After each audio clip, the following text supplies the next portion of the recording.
Time पे cylinder 300 रुपए का था। जी। काफ़ी मतलब सस्ता था। पेट्रोल की भी काफ़ी मतलब वो थी।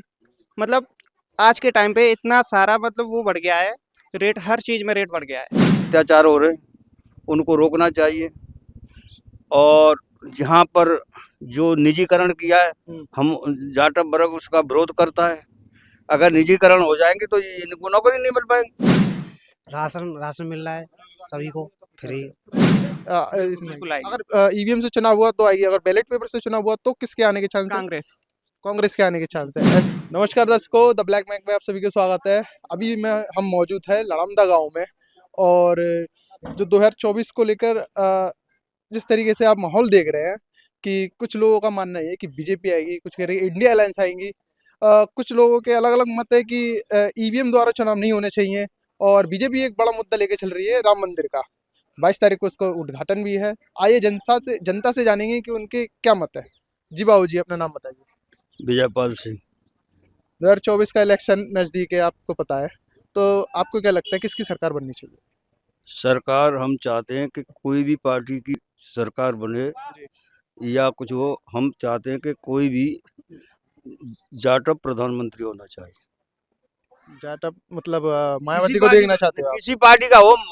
मायावती का तो यह है कि इतनी सीट आ नहीं सकती है, मायावती हो जाए। मगर भाजपा या कांग्रेस अपना प्रत्याशी दोनों चुने, किसी जाटव को चुने। हम जाटव को चाहते हैं। अच्छा, जाटव से हटके बहुजन समाज में से कोई और भी हो तो वो चलेगा?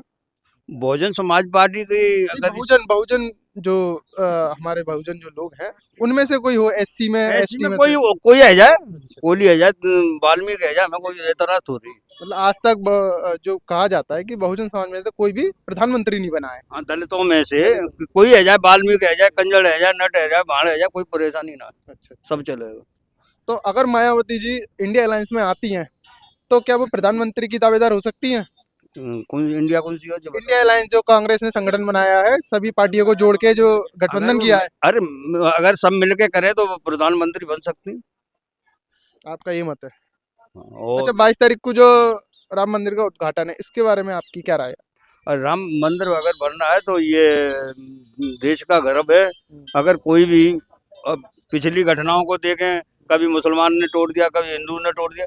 अब समय आ गया है तो अगर मंदिर बन रहा है तो ये मोदी की भाजपा सरकार की उपलब्धि है। अच्छा, ये उपलब्धि है। क्या धर्म को राजनीति से जोड़ना जरूरी है? नहीं, धर्म से तो नहीं जोड़ना चाहिए, राजनीतिक से नहीं जोड़ना चाहिए। हमारा देश भारत जी। भारत प्रजातंत्र है, भारत के संविधान से देश चलेगा। मंदिर और कुरान और इनसे देश नहीं चलेगा। जी। आपके क्षेत्र के सांसद कौन है? सांसद वो हैं राजकुमार चाह। अच्छा, राजकुमार चाहर आपके क्षेत्र के सांसद है। उन्होंने अभी तक जो है क्या क्या कार्य ऐसे किए हैं जिनसे आप लोग संतुष्ट हैं? विकास के नाम पे वो जीरो है। जी। आपके क्षेत्र में अभी तक कोई काम नहीं किया? हमारे क्षेत्र में वो दर्शन ही ना दें यहाँ तो। क्यों? ऐसा क्यों? और अब ऐसा क्या, वोट लगे हैं और क्या करो। अच्छा, जब वो इलेक्शन था तब आए थे आपके? जब तो आए थे। और तब से अब अभी तक नहीं आए? पूरी 5 साल हो अच्छा, वो तो बीजेपी से सांसद है ना? हाँ, तो बीजेपी से सांसद है, बड़ी अच्छी बात है। उससे बढ़िया तो बेबी रानी मौर्य काम बढ़िया कर रहे हैं। अच्छा, बीवी रानी मौर्य काम सही कर रही हैं। विधायक आपकी ग्रामीण क्षेत्र की भी। हमारे गांव में उन्होंने, भले ही वो पार्टी से किसी से हो, हमारी बाबा साहब की मूर्ति, अम्बेडकर की मूर्ति लगाने में उनका पूरा सहयोग योगदान रहा है। उनको हम धन्यवाद देते हैं।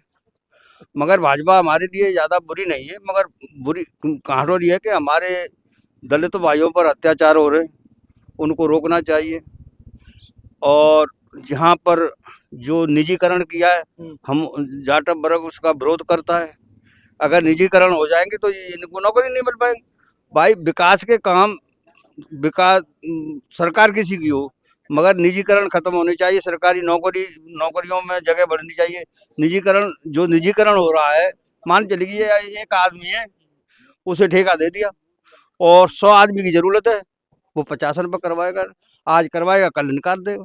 अच्छा, आपका मानना ये है जो आरक्षण मिलता है बहुजन समाज को, एससी एसटी ओबीसी इन लोगों को, तो वो सरकारी जॉबों को खत्म करके वो आरक्षण भी एक तरीके से खत्म कर रही है सरकार? वो धीरे धीरे खत्म कर रही है, ऐसा नहीं होना चाहिए।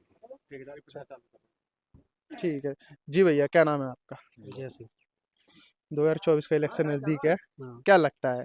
क्या लगता है भाजपा आएगी, जहाँ तक हमें लगता है, अच्छा, आपका मत है भाजपा आएगी। भाजपा क्यों आएगी?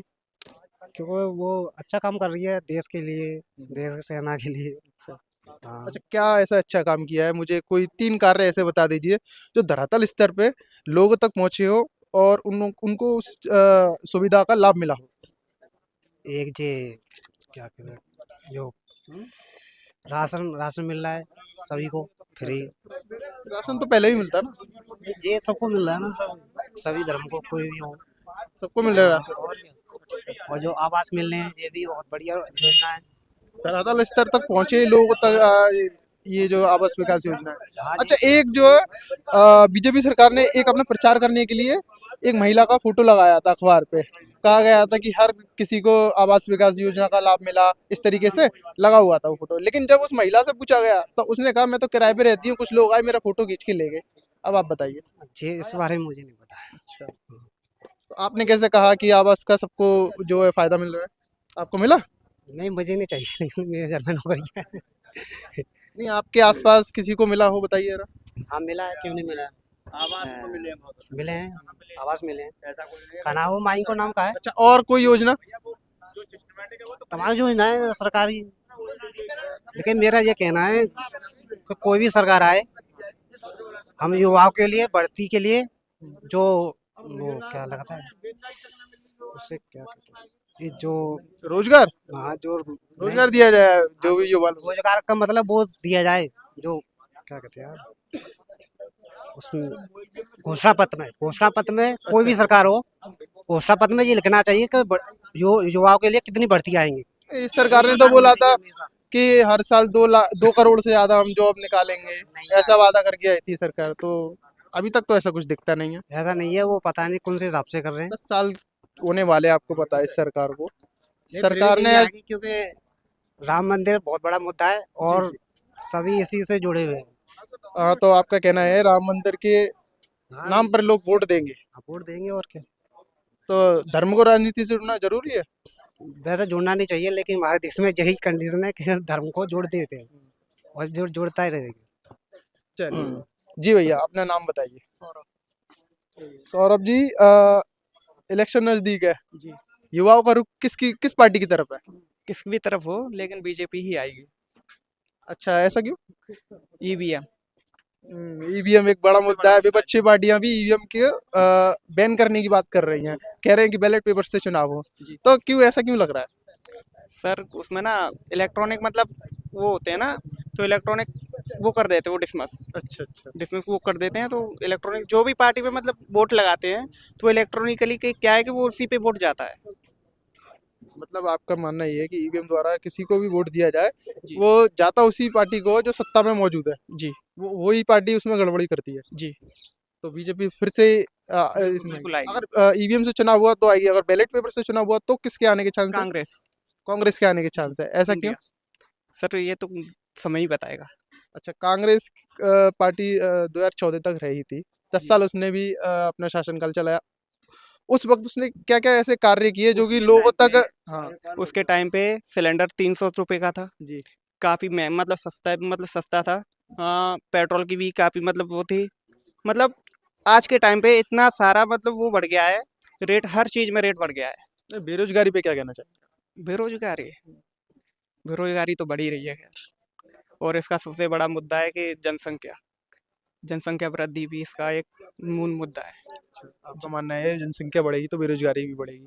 तो चाइना की भी जनसंख्या काफी ज्यादा, पहले तो इंडिया से भी ज्यादा थी। वो टेक्नोलॉजिस्ट देश है एक, अच्छा, वेरी टेक्नोलॉजिस्ट। विकसित देश है वो, जी, इस वजह से। इंडिया भी इस पे लगी हुई है, जी जी। इस पे भी कार्य करता है। इंडिया भी एक दिन आएगा, होगा। और खान सर का भी मानना यही है कि देश अखंड भारत बनेगा एक दिन। अच्छा, अखंड भारत बनेगा। चलिए, आपने अखंड भारत की बात की। अखंड भारत में कितने देश आएंगे और जो भी जितने भी हैं, जरा बताइए हमें। अखंड भारत में कितने देश आएंगे? हाँ, कितने भी देश आए, अपने आसपास के तो 7 तो सही है ना, लेकिन एक भारत ही मतलब एक अखंड देश बन के निकलेगा। अखंड भारत हो जाएगा तो देश को क्या फायदा होगा? कुछ नहीं, बस अपना नाम है, बस नाम है, नाम से अखंड भारत है। और क्या। नहीं, कुछ तो फायदा होगा अखंड भारत का। अखंड भारत होना चाहिए तो उसका फायदा तो बता दो। फायदा तो क्या, खान सर ही जानते हैं अपना। खान सर का अपना एक अलग ही है। तो खान सर ने बोल दिया अखंड भारत होगा तो आपने भी मान लिया। हाँ बिल्कुल। अखंड भारत में तो अपना पाकिस्तान भी था, नेपाल भी था, भारत एक भूटान अपना भी था। स्पेशल है, स्पेशल भारत है अपना। स्पेशल है बस, मतलब नाम अखंड भारत हो जाएगा, रहेगा उसका एरिया उतना ही। और क्या, एरिया थोड़ी ना बढ़ जाएगा। चलिए, ये यूपी पुलिस में अभी भर्ती निकली है, आपने फॉर्म भरा था? मैंने डाला। क्यों नहीं डाला? सर मैं एसएससी जेई की तैयारी कर रहा हूँ। अच्छा, ये सरकार द्वारा 60,000 के आसपास काफ़ी तादाद में भर्ती निकाली गई है। तो इससे पहले भर्ती निकाली 2019 में, तो अब जाके भर्ती निकली है, तो क्या ये चुनावी मुद्दा है? आइडिया नहीं है इसका। एसएससी तो खैर अपना निकालता है, ये हर साल निकालता है, तो इसका मुझे कोई आइडिया नहीं है यूपी पुलिस वाले का। चलिए, कोई नहीं।